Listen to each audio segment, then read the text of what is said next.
بسم اللہ الرحمن الرحیم الحمدللہ رب العالمین والصلاة والسلام علی سید الانبیاء والمرسلین اما بعد۔ سب سے پہلے میں صحافی برادری کا شکر گزار ہوں کہ آپ نے وقت دیا ہے اور میرے ساتھ اس وقت تشریف فرما ہیں ہماری نوجوان تنظیم اہل حدیث یوتھ فورس، اس کے سالار صدر اہل حدیث یوتھ فورس پاکستان برادر عزیز عامر صدیقی صاحب، اور اسی طرح تحصیل جڑاں مرکزی جمعیت اہل حدیث کے ناظم برادر مولانا احمد وقاص ظہیر صاحب، اور میرے بائیں جانب ہماری مرکزی جمعیت اہل حدیث تحصیل کی زبان، یعنی ہمارے ان کے ترجمان بھی ہیں اور مالیات کے ناظم بھی ہیں، ملک عبدالحفیظ، اور اسی طرح بہت سارے باقی رفقا ہمارے تشریف فرما ہیں۔ جڑاں والا تحصیل ضلع فیصل آباد کی سب سے بڑی تحصیل ہے جو ضلع بنتے بنتے رہ گئی ہے، یعنی اتنی بڑی تحصیل ہے جو ضلع کا درجہ رکھتی ہے اور شاید کسی وقت میں جلد یہ ضلع بن جائے۔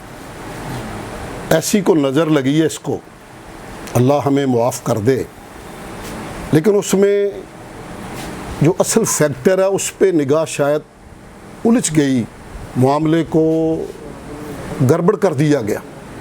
دیکھنا یہ تھا کہ کون سبب بنا ہے جڑاں والے کے امن کو تہتے کرنے کے لیے، سبب کیا ہے، یہ اتنا بڑا معاملہ کیوں بنا ہے۔ وہ بیس اور بنیاد ہے قرآن مجید فرقان حمید کی توہین اور سید الانبیاء امام الانبیاء صلی اللہ علیہ وسلم کی ذات اقدس و اطہر پہ تنقیص۔ یہ بات روز روشن کی طرح عیاں ہے، مسلمان سب کمزوریوں کے باوجود، عملی کمزوریوں کے باوجود امام الانبیاء صلی اللہ علیہ وسلم سے والہانہ عقیدت اور بے پناہ محبت رکھتا ہے۔ حضور کے نام پہ ذرہ برابر بھی داغ سن کر وہ مر مٹنے کو تیار ہو جاتا ہے۔ قرآن مجید فرقان حمید چونکہ یہ خاتم الکتب ہے اور سید الانبیاء صلی اللہ علیہ وسلم پہ نازل ہونے والی وہ سچی کتاب ہے، اس کا احترام اور ادب بھی ایک مسلمان کے دل میں بے پناہ ہے۔ یہاں میں یہ بھی کہنا چاہوں گا، بحیثیت مسلمان ہم تمام انبیاء و رسل کا احترام کرنا فرض سمجھتے ہیں۔ ہر نبی کا اکرام، ہر نبی کا احترام، یہ ہمارے ایمان کا حصہ ہے، اور ان انبیاء پہ نازل ہونے والی آسمانی کتابیں، ان کا ادب و احترام، وہ بھی ایک مسلمان پہ لازم ہے۔ یہی وجہ ہے کہ اسلام رواداری کا، تواصل کا درس دیتا ہے اور اپنے باشیوں کا خیال رکھتا ہے، اپنے ملک میں بسنے والی اقلیتوں کا بھی لحاظ رکھتا ہے۔ میرے خیال میں جتنا اچھا وطن عزیز میں اقلیتوں کو ہم نے اہمیت دی پاکستان میں، شاید باہر کہیں اس کی مثال کم ملے، لیکن اقلیتوں کو بھی اس اکثریت کا، اکثریت کے عقیدے کا، اکثریت کے ایمان کا دھیان رکھنا بہت ضروری ہے۔ مقام افسوس ہے کہ ذاتی اناد کی وجہ سے جو میری معلومات ہیں، پورے شہر کو آگ لگا دی، اور پورا شہر نہیں پورے وطن عزیز کو بدنام کر دیا گیا، بلکہ اسلام کو بدنام کیا اس آدمی کی اس قبیح، گندی اور قابل نفرت حرکت نے۔ پہلے موقع پہ بھی ہم نے یہاں یہ کہا تھا، اولین اس چیز کو ٹارگٹ کرے انتظامیہ کہ سبب کون بنا ہے، کس کی وجہ سے یہ امن تہو بالا ہوا ہے۔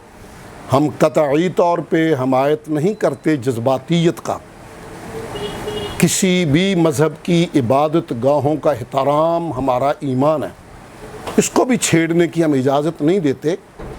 اگر کوئی قانون کو وائلیٹ کرتا ہے، کوئی آگے بڑھتا ہے، تو قانون حرکت میں آئے، ہم اس میں آڑے نہیں آتے قطعی طور پہ، لیکن یہاں میں یہ بھی کہنا چاہوں گا، اتنا متاثر ہو جانا، اس کو اتنا ایشو بنا لینا کہ کم از کم جڑاں والے کا امن تباہ کر دیا گیا ہے، لوگوں میں خوف و ہراس پھیلایا گیا ہے، اور ابھی تک لوگ سنبھلنے نہیں پا رہے۔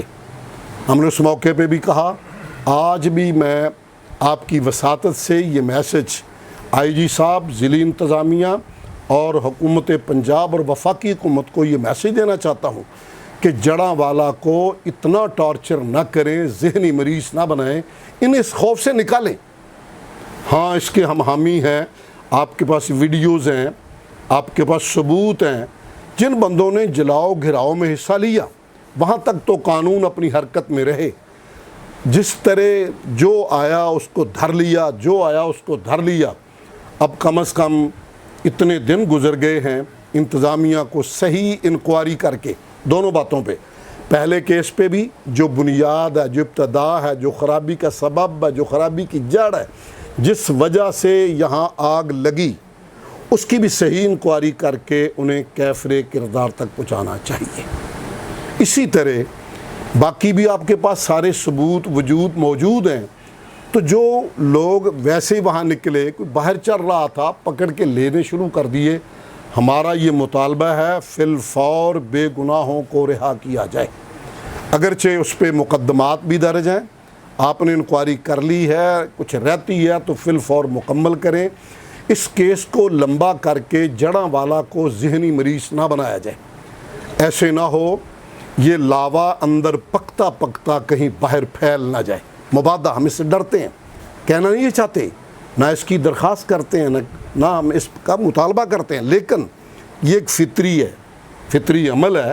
جتنے دبائے جائیں گے، ذہنی ٹارچر ہوں گے، لوگ ذہنی پریشان ہوں گے، کاروبار والے، وہاں جہاں جس شعبے سے بھی تعلق ہے، ہر بندہ، ہر خاندان کا کوئی نہ کوئی پکڑا ہوا ہوگا، تو وہ ذہنی طور پہ تو بیچارے مفلوج ہیں۔ تو کم از کم جڑاں والے کی فضا کو دوبارہ بحال کیا جائے، جو واقعتاً انکوائری کریں، جتنے کوئی مجرم ہے وہاں تک رہنا چاہیے، اس کو آپ بھی وائلیٹ نہ کریں۔ آپ بھی بیرونی پریشر میں آ کر اتنا نہ کریں کہ سب کچھ بھول جائیں۔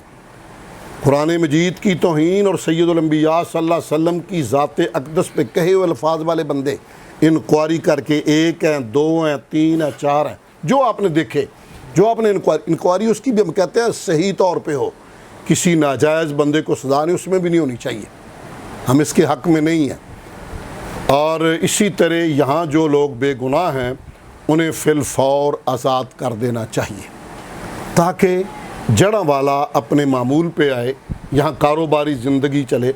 اب کوئی معاملہ ہو تو اس کو ایسے کر دیا جیسے کرفیو لگ جاتا ہے، جیسے آج کے حالات ہیں، ٹھیک ہے، ہوتا ہے، اس موقع پہ چیلم پہ انتظامات کریں انتظامیہ۔ پہلے خوف کی وجہ سے اتنا ٹائٹ کر دیا جاتا ہے کہ شاید یہاں بندوں کا چلنا پھرنا مشکل ہو جاتا ہے۔ تو میری درخواست ہوگی، میرا مطالبہ ہوگا کہ بے گناہوں کو فی الفور اپنی تفتیش مکمل کر کے رہا کیا جائے، تاکہ ان خاندانوں کو سکون کا سانس لینے کا موقع ملے۔ وطن عزیز بدقسمتی سے جس مشکل کا شکار ہے، آپ سے بہتر کون جانتا اس کو۔ آج ہم جس دوراہے پہ کھڑے ہیں، ملکی معیشت کی جو صورت حال ہے، اور نگران حکومتیں ہیں، پنجاب کے اندر بھی، مرکز کے اندر بھی، باقی صوبوں میں بھی نگران رہیں، وہ اپنے کام تک کام کریں، لیکن ہم اس کو اپریشیٹ کریں گے اگر بلا تمیز، بلا تفریق احتساب کیا جائے تو یہ قوم کی ڈیمانڈ ہے۔ بڑی مرتبہ یہ یہاں دعوے ہوتے ہیں، احتساب کے نام پہ انتقام لیے جاتے ہیں، ہم اس کو قطعی طور پہ پسند نہیں کرتے۔ احتساب ہو، انتقام نہ ہو، کسی سے انتقام نہ لیا جائے، احتساب کیا جائے، تاکہ وطن عزیز میں بھی جو صورتحال ہے، لوگ خودکشیاں کرنے پہ مجبور ہیں۔ بلوں کی جو صورتحال ہے بجلی کی، سچی بات ہے، ایک بندہ 30,000 تنخواہ لیتا ہے، بل اس کا 45,000 ہے، اب مرنے کے علاوہ اس کے پاس کیا راستہ ہے؟ کہاں جائے گا وہ؟ کون اسے دے گا؟ کاروباری زندگی پہلے سے معطل ہوئے ہیں، کون سپورٹ کرے گا؟ کون مسیحا بنے گا؟ تو میں ان مؤثر اداروں کو بھی یہ کہنا چاہوں گا، آپ بھی اپنا کردار ادا کر کے وطن عزیز کو صحیح پٹڑی پہ چڑھائیں، بے لاگ بے رحم احتساب کر کے اس میں جو آئے، جو اس میں آئے، اس کے لیے معافی قطعی طور پہ نہیں ہونی چاہیے۔ قوم چاہتی ہے ہم ایک قوم بن کے زندہ رہیں. قوم چاہتی ہے کہ ان کالے بھیڑیوں کو ننگا کر کے ان کے اندر سے قوم کی لوٹی ہوئی رقم نکالی جائے. اگر یہ کام کیا جائے گا قوم آپ کے ساتھ ہے, قوم آپ کو سلیوٹ کرے گی, قوم آپ کے قدم سے قدم ملانے کو تیار رہے گی انشاءاللہ.